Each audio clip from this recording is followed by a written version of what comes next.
Ver se eu tô ao vivo já. Tem como desligar seu Bluetooth? Tá.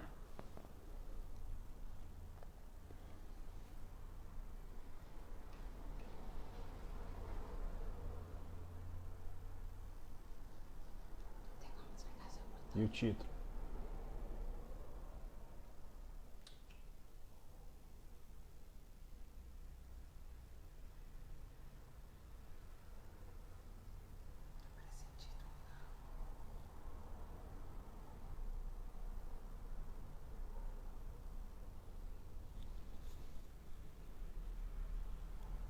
Olá, Cavaleiros de Deus, Miguel Padilha, Textos da Tarde. Gabriel de Maria, da RCC, salve Maria, irmão. Salve Maria Imaculada.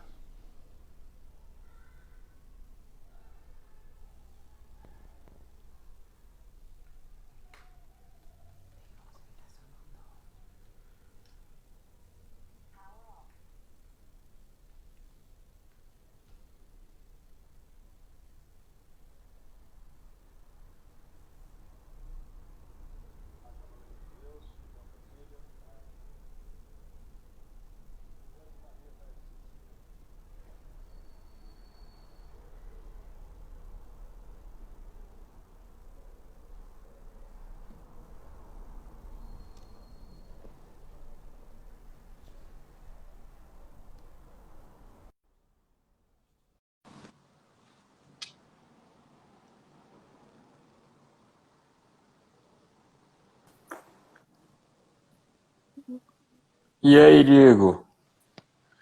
Salve, salve. E aí, como é que tá? Tranquilo? Estamos bem, graças a Deus, aqui em Goiânia. Como é que tá as coisas?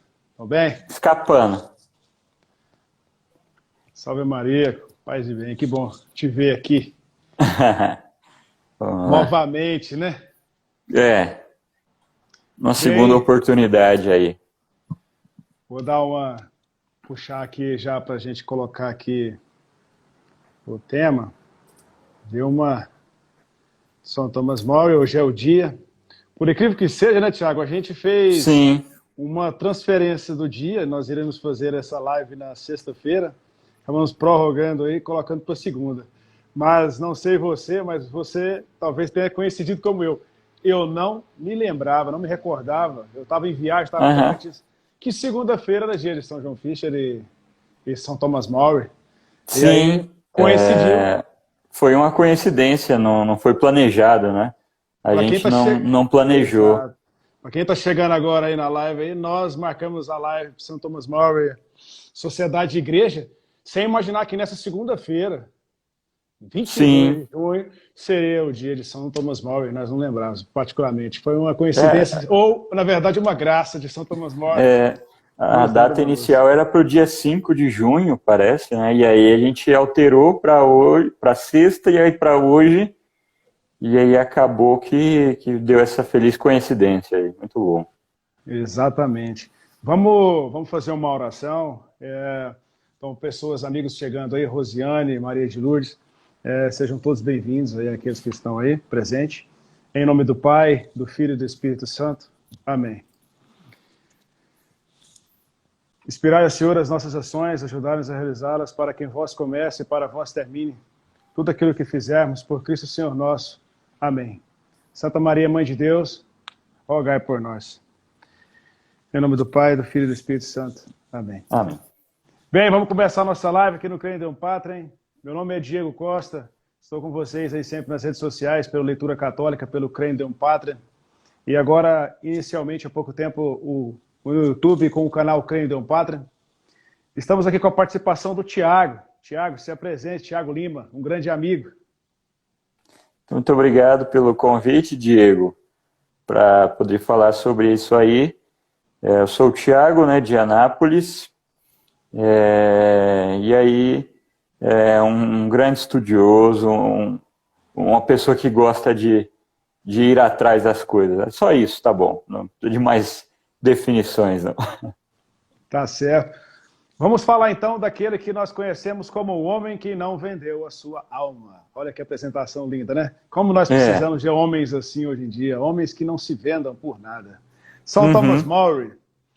Claro, a gente pode significar São Thomas More num dia, a festa de São Thomas More hoje, São João Fisher, que uhum, era, né? Que era também ali vamos dizer assim, a parte do clero que não se corrompeu. São Thomas More é a parte dos leigos que não se corrompeu. uhum, Os católicos não se deixaram levar, assim como os cartuchos da época não se deixaram levar uhum. pela Igreja Nova da Inglaterra, renovada de Henrique VIII. Então, vamos contar um pouco da história. É Vamos... até interessante que os dois acabam na mesma prisão, né? Na torre Torre de e, Londres. na Torre de Londres. E isso eu acho que é até um fato muito interessante, porque lá fora todos soltos, todos pensam o que querem, todos acreditam no que querem, e os dois que se opuseram a esse erro são presos em uma torre.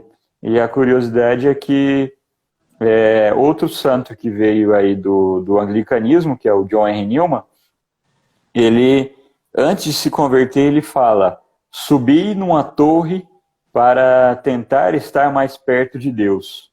Entretanto, desci de lá, porque Deus me quer no meio do povo, para, no meio deles, ensinar a sua palavra.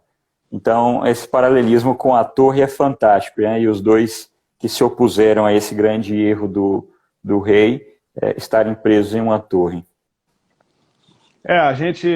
Para nós darmos uma inicial, São Thomas More é um santo que já sim tinha sido canonizado, mas porventura nos lembrou bastante aqui no Brasil, esse ano de 2020, começaram-se católicos a buscarem conhecer um pouco mais sobre quem é São Thomas More através de um momento em que nós estamos vivendo, que é através de uma crise política que nós tivemos aí em 2018, que nós tivemos aí uma mudança da esquerda para a direita, ou seja, de uma renovação da política que estava sendo feita, que está em construção, e que nos leva aí ao conservadorismo hoje em dia, a busca pela conservação daquilo que nós sabemos que é da verdade cristã, da verdade salvífica, da verdade de uma sociedade limpa, com ética, com moral, em que não se decompõe, não se mistura com o erro e não se deixa se levar, né, pelo erro,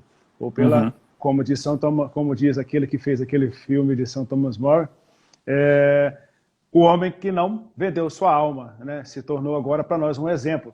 Não podemos vender a nossa alma por uma vontade humana ou por um desespero pelo pecado, porque sabemos que Henrique VIII, aquele que é fundador de uma nova igreja na Inglaterra, né, nós sabemos que ele queria se casar novamente, né, e por querer se casar novamente, porque a sua esposa, Catarina de Aragão, não poderia lhe dar um filho homem, e ele queria um Uhum. herdeiro para o trono. E ele querendo um herdeiro para o trono, chega nesse confim ridículo de querer se separar da sua esposa, manda até uma carta para o Papa na época, que o Papa diz que não, o casamento seu é válido, você não pode, você tem que manter o seu casamento, é indissolúvel, não é para a igreja, é para Deus, é indissolúvel, que Deus une, o homem não separa. E assim, o homem querendo ser Deus, Henrique VIII, ou seja, desespero por querer um herdeiro, apaixonado por Bolena, que é sua amante, e pelo seu, vamos dizer assim, a sua audácia também, né, pela sua arrogância, um cara violento no seu tempo, querendo fazer ali também vamos dizer assim, uma separação do poder da igreja ali, que na verdade a igreja não tem poder, é Deus que tem poder sobre os homens, e assim ele queria se separar e cria ali uma nova igreja que hoje nós conhecemos como a anglicana. E na Inglaterra em si, a própria verdade é que já existia ali, vamos dizer assim, protestantes, né? Aqueles que protestavam a Igreja Católica, e por si só já havia uma vontade de se construir uma cisma por alguns que queriam poder ou se desfazer dos seus casamentos, uma lei de Deus que o homem queria fazer por si só, ou mudar, né? E aí sim, Henrique VIII pergunta, né, ou faz essa busca em seu reino, aqueles que o apoiam. E para Henrique VIII, o silêncio do chanceler, o Lord Chanceler, ele foi condecorado como Lord Chanceler por Henrique VIII. E Henrique VIII, por si mesmo, sendo sabendo da história até o final, como é que se termina, que nós vamos contar aqui devagarzinho, de pouquinho em pouquinho, mas como Lord Chanceler de seu rei, Henrique VIII coloca, não era o bastante o silêncio de Henrique VIII, o Henrique VIII não era o bastante para Henrique VIII o silêncio de São Thomas More. Ele queria muito mais, porque tem pessoas que pensam que o silêncio, muitas das vezes, é sabedoria. Mas muitas das vezes pode ser covardia. Mas o silêncio de São Thomas More é aquele silêncio que diz tudo, né? Ele não diz para Henrique VIII o que o Henrique VIII quer ouvir. E ele sabe que se dizer a verdade para Henrique VIII não vai entender e não quer entender, na verdade, né? Então, para ele exigia, como exigem os mundanos, né? Os mundanos exigem uma aprovação explícita da gente. Né? Eles querem que a gente faça uma aprovação explícita e sem reservas ao que ele estava fazendo. E tanto assim que foi que São Thomas More acabou por ser condenado, mesmo sem jamais ter expressado, então, publicamente o seu parecer sobre essa questão de Henrique VIII, que era querer se casar de novo, que era de não querer obedecer à Santa Igreja, não obedecer à vontade de Deus, não obedecer, vamos dizer assim, como nós já, muitas das vezes, já falamos sobre isso em várias lives, pelo menos eu coloquei em várias lives, que é, vamos dizer assim, o homem ver Deus em tudo. Se Henrique VIII visse Deus de verdade em tudo, ele nem mesmo arrumaria ali uma amante, né? Estaria casado, vivendo na moral e na ética que a igreja sempre nos colocou aí por vontade de Deus. Então, para dar início, Henrique VIII, então, Tiago, é o cara que quer muito que São Thomas More, um cara que viu Martinho Lutero, conviveu com vários, vamos dizer assim, os cabeças da época, essa época que se tinha muitas pessoas intelectuais, muitos reis que foram conhecidos como revolucionários. E Américo Vespucci, ele era muito fã, e mesmo assim não concordava com muitas coisas. Henrique VIII, querer que o seu amigo Thomas More, Lord Chanceler, faça a sua vontade, mas depois tudo que acontece, que eu posso dizer assim, você vai nos dizer aí também, Tiago, como que nós podemos entender São Thomas More, naquela época, de uma forma mais, vamos dizer assim, verdadeira, que a sociedade hoje precisa aprender a fazer igual. E quem é o Henrique VIII de hoje? E quem é São Thomas More? Ou seja, quem é o leigo que obedece? Quem é o rei que quer ser rei e autoritário, que não nos deixa entender que, porque a igreja, ela não se separa da sociedade.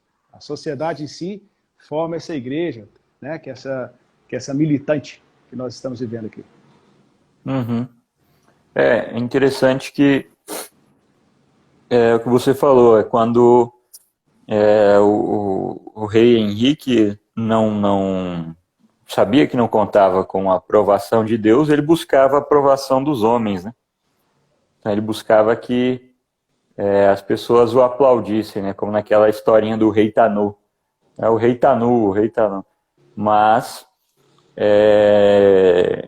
o São Thomas More não, né? Ele se cala numa atitude serena, e quando ele é consultado sobre a sua opinião, então ele a dá com perfeita ortodoxia, né? Não, isso é a jurisdição do Santo Padre.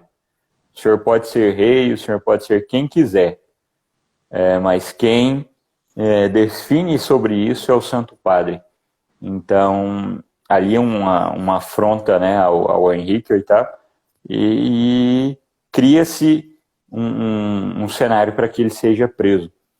Mas você perguntou da atualidade desse acontecimento. Hoje nós temos aí vários reis Henriques, né? Talvez na Suprema Corte, onde nós temos um constante debate em defesa do aborto, onde nós temos um constante debate em defesa da ideologia do gênero, e esses temas que são bastante controversos, e que a revelia da nação são discutidos nessas cortes, porque, como nós já sabemos, a maioria da população não quer isso. E de outro lado, também temos aí o rei Henrique em pessoas que se acovardam nesses tempos de dificuldade, né? Pessoas que deixam a luta, pessoas que se calam covardemente, né? Porque há o silêncio de Thomas More, um silêncio corajoso, e há também um silêncio de covardes, daqueles que temem. Então, muitas pessoas com esse silêncio covarde, com esse silêncio de temor, de tremor, acabam abandonando a ortodoxia da fé, né, e acabam convencendo outras pessoas, né? Para que a gente vai mexer com isso, né? Então é melhor a gente se calar e não mexer nesses temas. E de outro lado temos aí pessoas simples, né, de todas as partes do país, que insistem em querer a justiça, em querer o direito, em querer esse jargão, né, Deus acima de todos. Então podemos comparar essas pessoas simples, sem muitos meios de ação, a São Thomas More. Apesar de não serem nobres, apesar de não serem do exército, não serem militares, são pessoas que se levantam quando é preciso e apoiam o que deve ser apoiado. E a gente pode ficar aqui com a frase de São Thomas More, na época, que nós, particularmente, como católicos, devemos entender, como cristãos, de que nós devemos rezar pelos políticos e pelos governantes, eles sendo patrono, São Thomas More, hoje, o dia, festa de São Thomas More, São João Fischer, nós devemos rezar pelos nossos governantes. Uma frase muito, muito contundente, uma colocação até do Álvaro Mendes, de Santo Dom Bosco, ele foi muito contundente e até apresentou para a gente aí uma série de formas, porque São Thomas More não fica só em Utopia, né, que é o seu livro, né, que é num lugar nenhum, o livro, e a gente, assim como tem outros livros, tem as cartas deles para familiares, tem as cartas dele para amigo, e a igreja tem todos esses documentos guardados, que não se colocam apenas numa vida de uma biografia, de uma história de Henrique VIII, Thomas More, não. Thomas More foi muito mais do que isso. Ele foi, na verdade, um humanista, um cara muito ligado às pessoas, principalmente as pessoas mais próximas, a sua família, né? Um pai de família. Ele chegou a ser ali, não um monge, mas ele conviveu com os cartuchos. Nós conhecemos cartuchos, aquela ordem fundada por São Bruno, que, na verdade, sabemos, aqueles que a gente, o leigo hoje, o jovem, na catequese, por exemplo, você fala assim, quem que é os cartuchos, você fala, não, é aquele cara que só fala 2 vezes na vida, uma na vida e uma na morte, ou fala pouco, vive em meditação, vive no silêncio, tem até um filme, O Silêncio, muito bonito, um filme que tem, é muito antigo, mas vale a pena assistir, que o silêncio fala muito, muito mais, às vezes, do que muitas palavras. Hoje, nós estamos numa era em que o relativismo, ele tomou de conta. Joseph Ratzinger, como cardeal, assim como ele, Papa Bento XVI, Papa Emérito Bento XVI, ele sempre fala sobre essa questão. As pessoas hoje, elas querem dar opinião daquilo que elas não conhecem, muitas das vezes dão aqui às vezes colocam muitas situações que comprometem, às vezes, até a própria igreja, usando a igreja como, vamos dizer assim, um porrete, um pau de cera para sentar nas pessoas, como se a igreja fosse uma forma de você utilizar, vamos dizer assim, para, vamos dizer assim, humilhar, destruir, ou, na verdade, se utilizar dela como fonte ou degrau para certas situações que lhe cabe pela, vamos dizer assim, pela arrogância, pelo orgulho do ser humano. Mas São Tomás More é diferente disso, ele sendo católico cristão, ele nunca quis pisar em ninguém, nunca, nem às vezes, pensando bem, assim, diante de todas as documentos que tem a igreja, que a gente já viu, que eu estudei sobre São Tomás More, não tem nada que faça que ele faça aquelas perturbações que muitas vezes existem de querer destruir a imagem de Henrique VIII, mesmo Henrique VIII estando errado. Porque ele acha, não, ele tem certeza que Henrique VIII, na verdade, ele próprio mostra para as pessoas da Inglaterra, assim como para as pessoas cidadãos ingleses, que o erro dele, né, que o erro de Henrique VIII de querer casar de novo, de querer trair sua mulher, e na verdade a sociedade em si, na verdade, por falta de conhecimento, muitas das vezes, muitas pessoas, na verdade, naquela época, sabe-se que não teve chance nem de saber da história, porque o povo não tinha voz. Quem decidia era a corte. Quem decidia eram os chanceleres, junto ali, que se apoiavam no rei, e a igreja. O povo não tinha voz. Então, você vê que São Tomás More diz, não, majestade, o senhor não pode romper com a igreja de Roma, a igreja católica, o senhor não pode romper com a igreja. Não, meu soberano, o senhor não pode casar-se com outra mulher, o senhor não pode fazer isso, porque o senhor é exemplo, o senhor é rei. Então, assim, você percebe que ele não quer ali denigrir a imagem de Henrique VIII. Não, não é isso. É porque ele vê que a verdade tem que ser dita. Majestade, independente do que o senhor queira fazer, o senhor não pode romper com a igreja. O senhor ainda chama ele, ó, meu soberano. Ele chama Henrique VIII de soberano, porque é o seu rei. Isso é honra, isso chama-se ética. E o senhor não pode casar-se com outra mulher. Isso, ele falando, frente a frente com Henrique VIII. Um homem mau, que poderia naquela hora mesmo mandar matá-lo, mandar cortar sua cabeça naquele momento. Mas ele sabia vamos dizer assim, do que era dever. É o que nós devemos saber hoje, né, Tiago? Passando assim para você, nós sabemos assim que nós temos os nossos deveres, e São Tomás More, com o seu dever, ele foi muito contundente, foi muito firme, foi muito humano. Ele pensando na humanidade, de ainda, vamos dizer assim, nós não somos objetos, nós somos ferramentas, fazemos instrumento de vossa paz, São Francisco de Assis fala, porque já fala, nós somos instrumento, nós somos ferramenta. São Tomás More queria ser essa ferramenta, talvez, ali para tentar converter Henrique VIII daquilo que estava sendo feito, que era errado, que era destruir uma sociedade e destruir uma igreja. São Tomás More tenta salvar isso. E não, meus pais, ele diz para os próprios pais espirituais, porque não foi só Henrique VIII. Existia-se naquela época, dentro da igreja, bispos, padres, clérigos, que queriam romper com Roma já, porque já queriam viver por debaixo de uma vontade humana, já estavam corrompidos pelo pecado, já estavam detidos pelo mal. Não, meus pais, meus pastores, ele diz, né?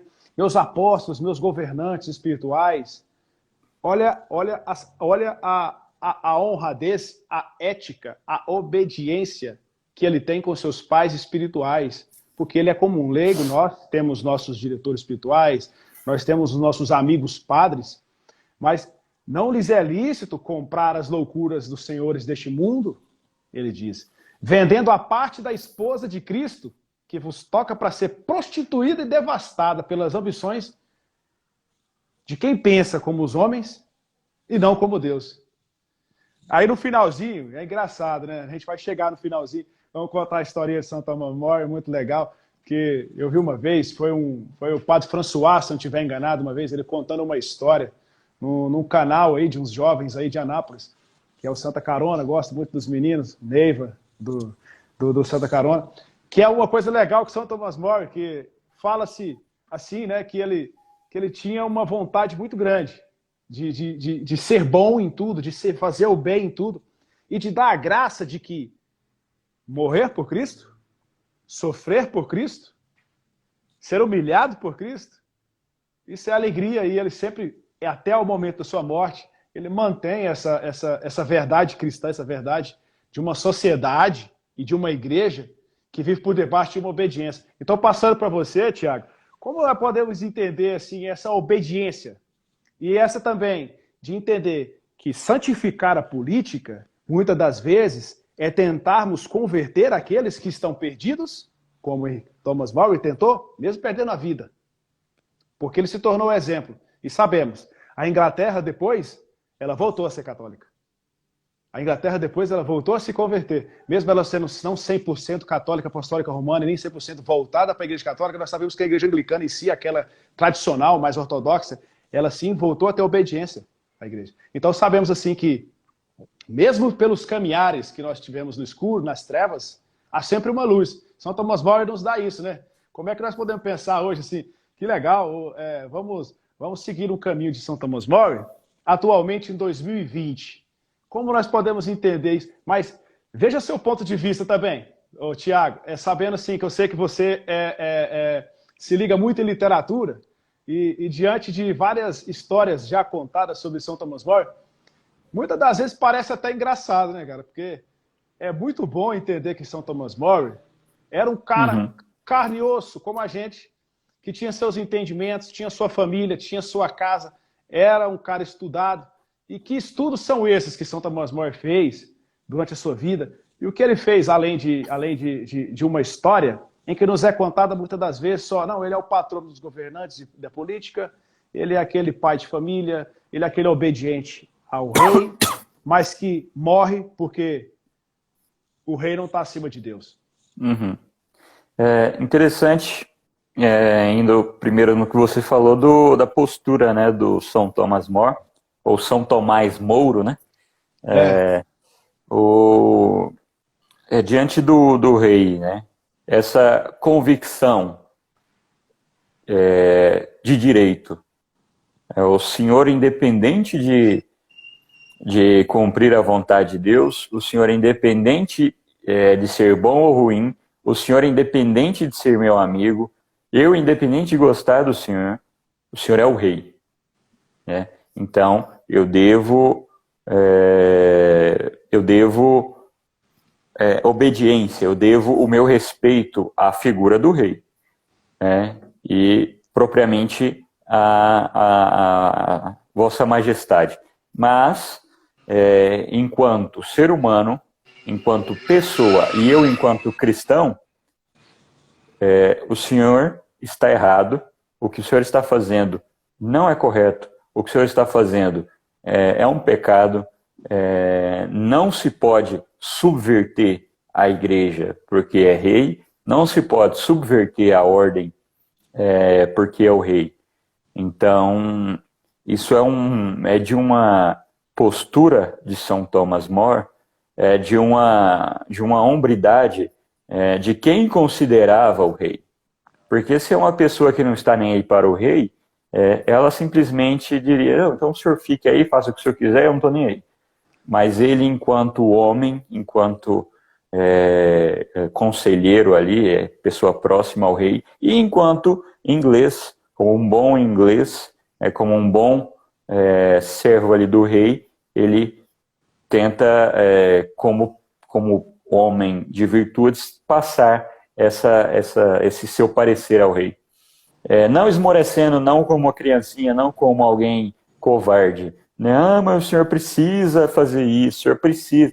Não, com firmeza, né? O direito de ser rei, o senhor tem. Entretanto, o direito de dissolver as leis da igreja e colocar as suas próprias leis é um direito que o senhor não tem. Então, isso é de uma coragem que nos admira, né? Qual de nós, numa situação semelhante, faria ato de extrema bravura, de extrema hombridade, né? De fato, foi um homem muito bom, um homem muito, muito sábio, muito honesto com a sua consciência. E essa honestidade com a consciência e essa admiração pelas pessoas é algo que nós podemos tirar de lição. Quando nós temos uma consciência limpa conosco mesmo, quando nós temos uma consciência que busca saber, que busca aprender, nós vamos fundamentando a nossa consciência e cada vez mais adquirindo conhecimento para que não nos percamos, como diz no Antigo Testamento, pela falta de conhecimento. Deus se queixa no Antigo Testamento que o povo se perde pela falta de conhecimento. Então, esse fundamentar da consciência, que também é abordado pelo John Henry Newman, que foi canonizado recentemente, é uma coisa que nós podemos tirar de lição de São Thomas More. Não me importa o poder que o outro tem sobre mim, como dizia Santo Inácio de Antioquia, não importa o poder que o rei tem sobre mim, importa que eu sirva até as últimas consequências o mesmo Cristo que eu servi durante toda a minha vida e que por ele, se for preciso, que eu dê a minha vida. É bonito, né, cara? A gente hoje, vamos dizer assim, nós, né, que estamos vivendo aqui no Brasil, aqueles que são brasileiros estão vivendo lá fora, em outros países. Eu tenho contato com muitos amigos que estão vivendo hoje na Europa, vivendo nos Estados Unidos. Vejo que todos eles, em si, têm uma vontade muito grande, são católicos, são cristãos, têm uma vontade muito grande de ver se levantar novamente aquele, vamos dizer assim, aquele tempo em que nós não vivemos. Um tempo em que as pessoas não se corrompiam, em que a honra era válida até a morte, né? Nós não tínhamos medo de morrer, nós não tínhamos medo de perder a vida, nós tínhamos medo de perder a alma. É um tempo que nós podemos pedir a Deus para que nós possamos viver não aquele tempo, nós não somos de volta para o passado, não tem como, nós não temos essa máquina do tempo, mas nós vivemos debaixo de um céu, que tem um Deus que sempre nos dá as graças por nós, numa vontade, conseguimos também por vontade, mas por oração, por um pedido de graça, por um pedido de intercessão, Nossa Senhora, Mãe Santíssima, para que nós possamos ver uma política e governantes que se voltem para Deus, né?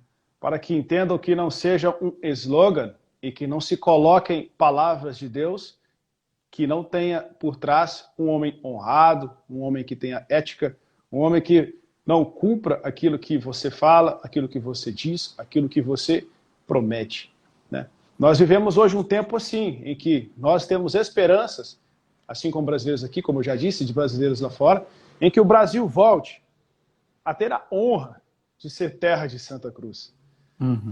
Por ser um país assim que nós sabemos, os brasileiros, principalmente os leigos como dever, quase que como uma obrigação. Deve-se buscar santificar os seus meios, os seus anseios, sim, mas os seus meios, a sua vida. Ser não é só uma vontade, tem que vir de uma vontade e de ação, de que vale a fé sem obras. Acabamos de falar agora aí, você falou Oséias 4. Meu povo perece por falta de conhecimento. Oséias, desesperado com um povo que não sabe de nada. E pior do que não saber é não querer saber. Pior do que você não ter um conhecimento é você não procurar conhecer. Por quê? João 8,32, e conhecereis a verdade, e a verdade libertará. E essa verdade tem que libertar, porque se não liberta, ou seja, se ela não nos traz uma paz no céu, uma paz aqui também, não é uma paz que nós vamos só após a morte. Nós podemos viver aqui, sim, uma paz de Cristo, uma paz entre irmãos. Então, São Thomas More, ele nos dá essa luz hoje, no dia que São Thomas More roga por nós sempre, pela busca por um Brasil novo, um Brasil em que nós possamos acreditar, não, mas entender que você não depende de uma causa. Você depende de um Deus. Você vive por debaixo de um céu que precisa de um homem se voltar a Deus. O homem precisa voltar a adorar a Deus. Precisamos novamente entender que num tempo em que nós estamos, eu tenho um amigo que é Educar para o Céu, tem um Instagram, ele coloca sempre que lá no Ceará não está tendo Santa Missa. O que é um católico sem sacramento, amigo? Nós sabemos que não existe sacramento online. Nós temos aí senhoras e senhores que estão precisando do corpo de Cristo. Agora, e os jovens? A gente não sabe o que é pior, né, Tiago? Não é uma crítica, tá, gente? Não é uma crítica, porque aqui eu sou um pecador, um pobre coitado, um miserável, um vermezinho, igual São Francisco de Assis diz. Coitado de mim. Só que eu penso assim, quantas e quantas comunhões são feitas? Quantas e quantas sacrílegas, em que, estando no pecado, comungam, não procuram a confissão, não procuram se render, ou seja, se arrepender. Por que eu estou falando isso? Porque nós sabemos que São Tomás Moro era um católico puro. Não só de estudo, estudou latim, estudou grego, estudou italiano, estudou tudo que devia estudar, filosofia, direito, teologia, mas de que adianta o conhecimento sem você colocar em prática, né? Não adianta nada. Nós temos que colocar em prática. O católico tem uma doutrina social da igreja que está no seu catecismo e muitas às vezes, eu falo para você, nunca leu nem o primeiro parágrafo. Só ouviu falar. Ou coloca como título de status, doutrina social da igreja, ou pega lá um pedacinho do Lumen Gentium, onde explica lá no Concílio da Constituição, do Concílio Vaticano II, uma das Constituições, coloca algumas frasezinhas bonitas e tal, e vão jogando isso na mídia. Tá, é bom. Mas espera aí, é bom que o leigo saiba dessas constituições, da doutrina católica, que nos dá fonte. Olha só, Tiago, nos dá fonte. E você pode até falar mais um pouco disso, que é as fontes que nós temos da igreja, que são as mesmas fontes que São Tomás Moro usou para ser um homem honrado. Porque pela certeza de conhecer e saber a verdade, ele ficou firme. Porque você imagina, se ele não conhecesse a verdade, ele não seria firme. Firme em quê? Firme em si próprio? O homem não dá conta de ser firme em si próprio. O homem se rende ao erro, se for só pela vontade humana. Mas pela vontade de Deus, ele se torna perfeito, como Jesus Cristo diz. Buscar e ser perfeito, ou seja, ser de santos, como meu pai é, como eu sou. Então, São Tomás Moro, essa luz que nos traz hoje um tempo de Brasil que quer renovar-se, não, quer se render àquilo que já foi. Quer se render àquilo que já foi. Terra de Santa Cruz, muitos falam em um império, voltar, né? Voltar à monarquia e tudo, mas por trás disso há uma vontade muito maior, sabe de qual que é? É de voltarmos a ser católicos apostólicos romanos e não jujuba, e não afrescalhados, e não esses que ficam por debaixo ou por trás de uma batina, como se o padre o dissesse o que ele tem que fazer. O padre te dá a direção. O padre te dá um caminho, uma luz, através de Cristo. Mas você tem que ter a sua ação como leigo. Você, como um católico, você tem que buscar conhecer as verdades da fé, da igreja, saber defender. Porque o homem que não defende nada, Tiago, costumo dizer, ele não é nada. Nós podemos falar, então, vários dias aqui sobre vários temas. Mas eu acho esse muito, muito bom para você poder colocar para a gente, Tiago, porque você conhece bastante sobre essa parte um pouco mais de literatura e um pouco mais dessa parte vamos dizer assim, política. Uma sociedade que não entende que política, sim, vive por debaixo de Deus e sim, se mistura não, mas tem que ter a obediência à igreja. É interessante pensar numa frase que é muito popular, né, na igreja, que quem não vive o que acredita, começa a acreditar no que vive, né? Então, muitas vezes nós temos aí o conhecimento e não colocamos em prática. Muitas vezes nós participamos ali da missa, nós participamos de um grupo tal, e não externamos isso em missão, em fato concreto para o dia a dia. E isso acaba pautando a nossa vida. E nós vamos estar sempre... É interessante pensar que São Paulo ele descreve nos seus textos como que um evento esportivo, né, uma corrida para chegar ao prêmio. Né? Então nós vivemos nessa luta ascética, e quando nós não nos abastecemos com esse conhecimento, nós vamos parar igual ele, falar, meu Deus, mas eu faço o mal que eu não quero, mas não faço o bem que eu quero. O que acontece comigo? E é justamente isso, essa relativização do conhecimento, essa relativização da vontade, essa relativização da verdade. Então, não tem uma verdade que eu preciso defender, que eu preciso conhecer. Então, qualquer coisa está tudo bom, qualquer coisa serve. E não é assim que funciona. Quanto à política, nós temos hoje um Estado laico, que a quem compete o governo dos homens, e como eu disse num vídeo passado, a política é o governo dos homens, é alguém que tem a virtude de governar os homens.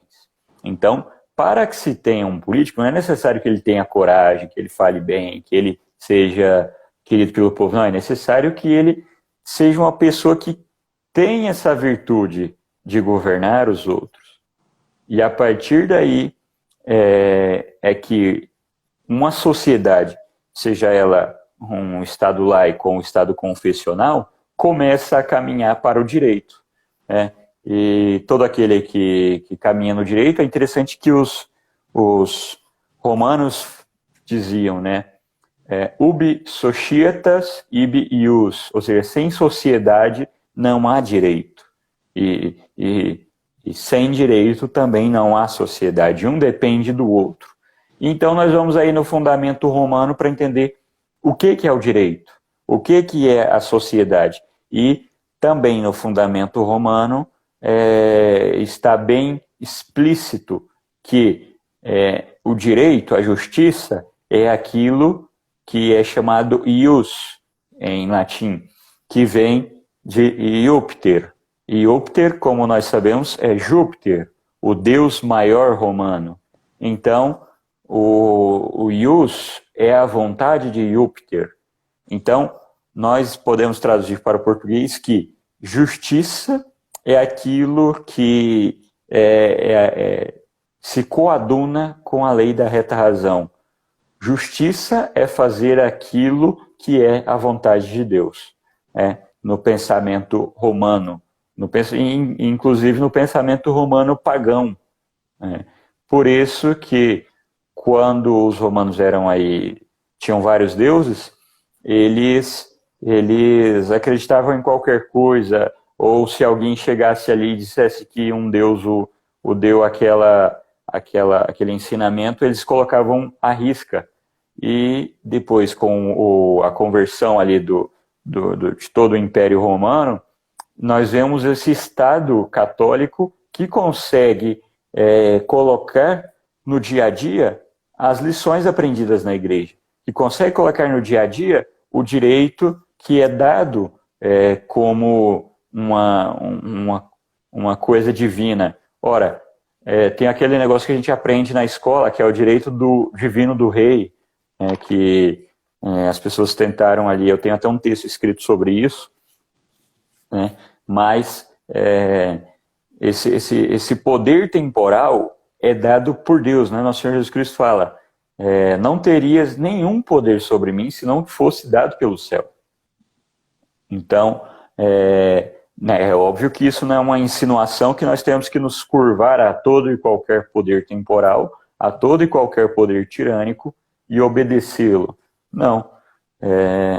Ao contrário, né? Nós devemos, como eu disse, essa busca pela verdade, e a verdade é nosso Senhor Jesus Cristo, essa busca pela verdade é que deve motivar os governantes, é que deve motivar as pessoas que fazem parte da classe intelectual daquela sociedade.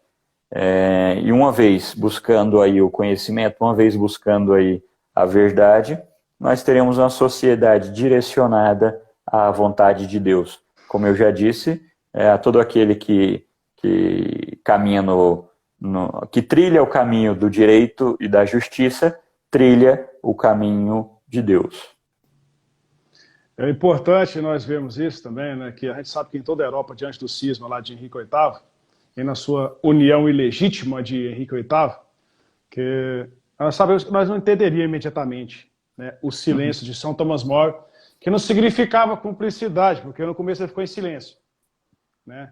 Talvez, vamos dizer, pela arrogância de alguns, imaginaria, olha, o omisso, olha, aquele que vê o erro e se cala. E nós vemos que existem, assim, no nosso meio, nós, particularmente eu, em muitas situações, há que ter o silêncio. Porque muitas das vezes, eu tenho ali no canto, Nossa Senhora do Silêncio. Rezo e peço sempre para aprender, muitas das vezes, como São Thomas More, diante de algumas situações, pedir a Deus se é melhor falar ou se calar. Nós percebemos isso muitas das vezes na nossa vida, que muitas das vezes é mais significante o silêncio. Que o de São Thomas More, por exemplo, não significava uma cumplicidade, mas ele significava uma censura, né? Uma censura silenciosa, podemos dizer, calculada até, porque ele, sendo um intelectual que era, uma censura calculada. Que ele bem que quem sabia, né, que não devia falar contra o rei, sabendo que falando contra o rei haveria um escândalo, né, e ele não queria isso. Então, mas ao mesmo tempo não poderia se endossar. Eu não poderia, vamos dizer assim, endossar o que o soberano, como ele chama Henrique VIII, várias vezes em suas cartas, várias vezes em seus ditos, ele chama Henrique VIII de soberano. Ou seja, o seu silêncio, nós poderíamos entender que o silêncio é porque nós entendemos muitas das vezes, hoje, atualmente, na nossa sociedade, que existe isso também na igreja, de que, às vezes, percebemos os erros que existem, percebemos as faltas e as falhas, que também, às vezes, são nossas. Muitas das vezes, se calar, como São Thomas More, pode ser bem como um cálculo de deixa Deus agir. Deus vai agir. Confiar em Deus. Mas nós percebemos que no final, né, Tiago? No final do julgamento, ele que defendia que as pessoas tinham que ter as suas opiniões ouvidas, São Thomas More, ele defendia que as pessoas deveriam ter a sua defesa diante das suas, vamos dizer assim, dos seus pensamentos, um pensamento livre. Ele sempre foi a favor disso. O último momento da sua vida, ele tem a sua chance diante da corte, e sabemos que na sua história, no final, todos o aplaudem, como no filme O Homem que Não Vendeu Sua Alma, mostra bem isso relatado ali numa dramaturgia. A gente sabe que dentro de uma dramaturgia certas coisas são colocadas para que se possa ser, até receber o Oscar na época, foi mais de 6 Oscars, foi um filme muito bem visto na época, e a dramaturgia coloca algumas coisas que é só para se preencher, para que haja um pouco mais de atenção do público, mas bem contundente, bem firme, bem dentro da verdade da história de São Thomas More. Ele é aplaudido pela corte, assim como percebemos que até na sua morte, que ele é decapitado. Sabemos que São Thomas More, ele é firme e entende que a sua morte fará muitos ressuscitarem, fará muitos se converterem, fará muitas pessoas, até mesmo Henrique VIII, que é aquele que ficou mais 12 anos, né, após São Thomas More ser morto, ele ficou mais 12 anos no governo, mas colocou muitas pessoas a pensar. Então, como hoje nós podemos entender que São Thomas More fez isso? Como nós podemos agir também em nós, na sociedade, como uma sociedade que nós já chegamos a várias vezes em nossos dia a dia, pensar como nós somos hipócritas, sem saber o que significa hipócrita, como nós somos fracos, sem saber o que significa fraqueza, como nós falamos muito, sendo que não sabemos nem o que fala, como nós ficamos em silêncio, somos cúmplices, sem saber por que ficou em silêncio, né? Então, vamos dizer assim, um homem só conhece o coração dele, Deus. Tanto que Jesus Cristo nos diz que o pecado vem de dentro para fora, não de fora para dentro. O coração do homem já cometeu adultério quando ele, em pensamento, pensou em outra mulher. Henrique VIII cometeu adultério, não foi só ali, com Bolena, Ana Bolena se deitando com ela. Já no seu pensamento, traindo, né, a sua esposa. Como nós hoje, dentro de uma sociedade que busca a ética, busca a moral, São Thomas More, sendo leigo, São João Fisher também, sendo o dia dele, mesmo nós falamos aqui, que não se fala muito de São Thomas More sem tocar em São João Fisher. Uhum.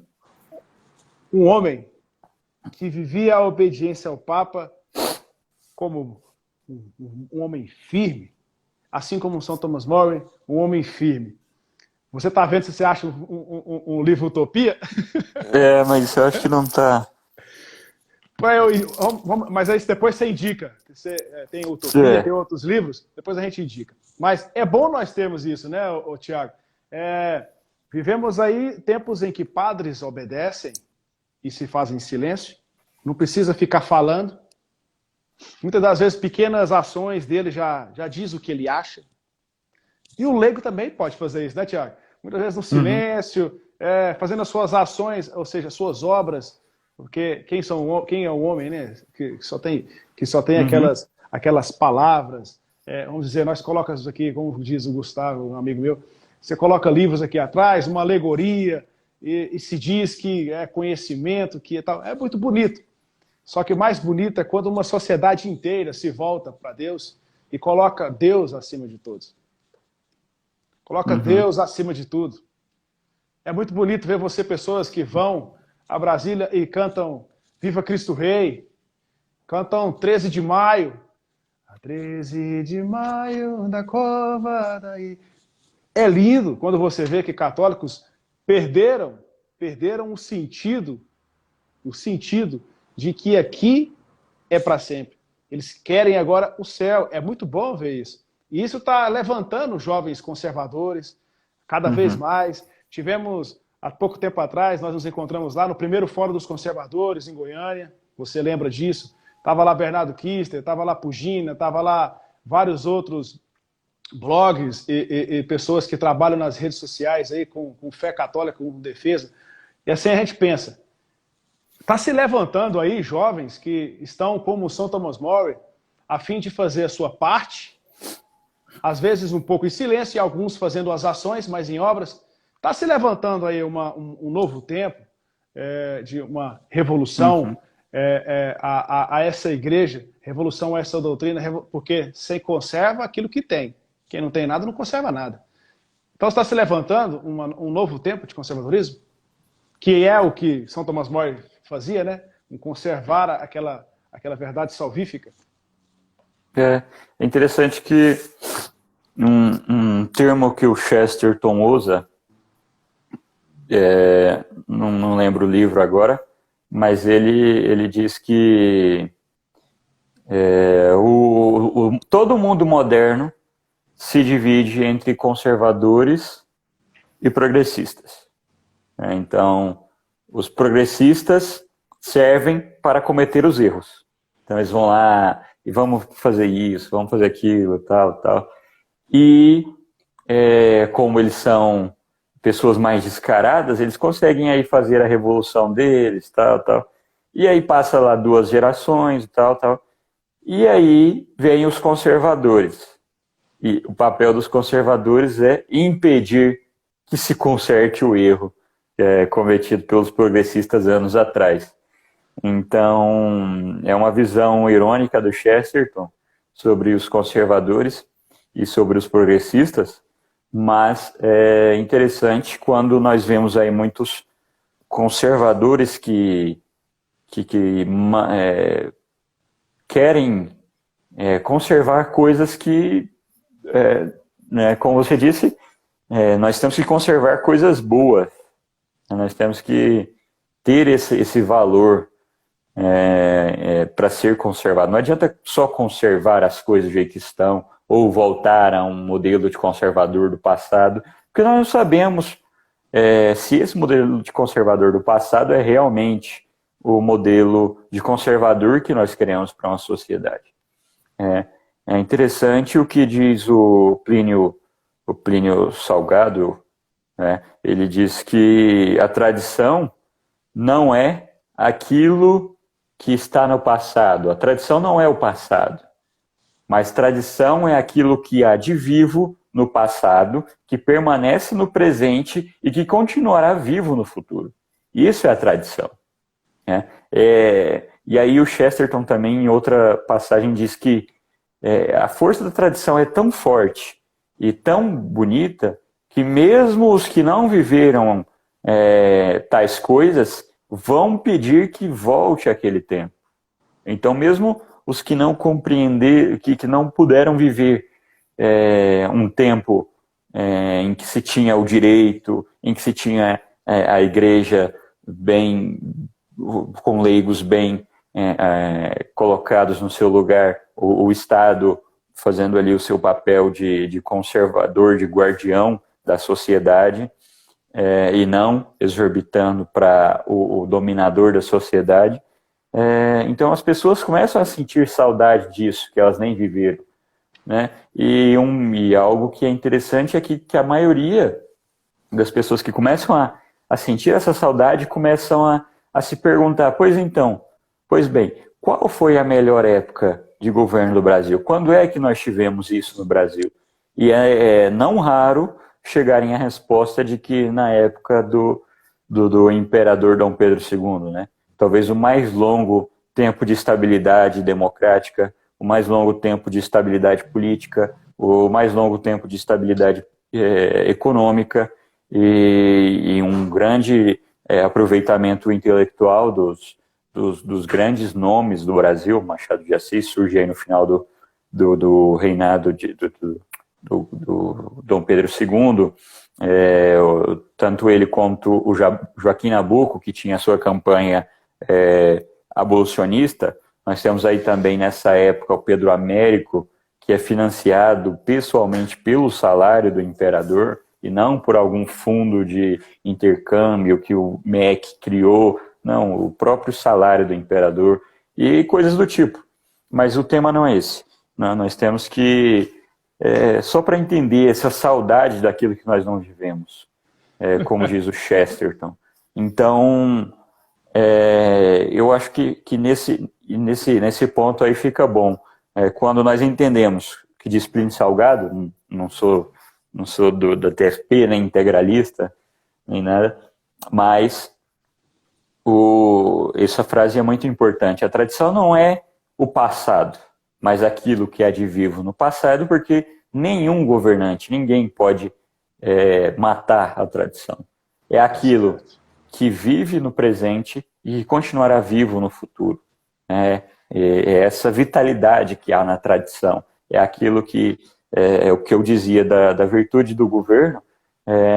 Essa vitalidade presente na tradição, ela permeia o governante. Ele consegue desenvolver um bom papel na sociedade. Tiago, então vamos fechar, porque já estamos aí passando aí já quase para terminar a nossa live.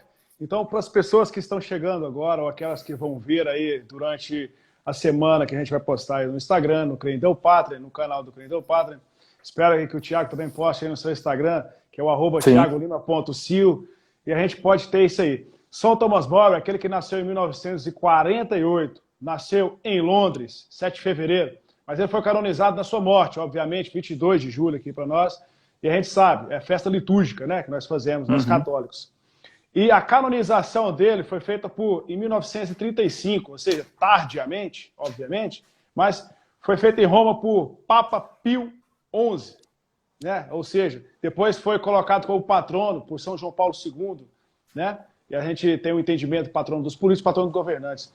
São Thomas More, mais conhecido como Thomas More, ou Thomas Mouros, ou Thomas Mouro.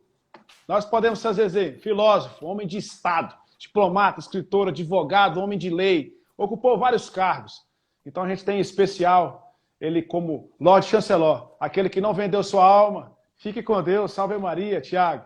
Em nome do Pai, do Filho e do Espírito Santo. Amém. Amém. Agradeço aí o convite, um grande abraço a você e sua família.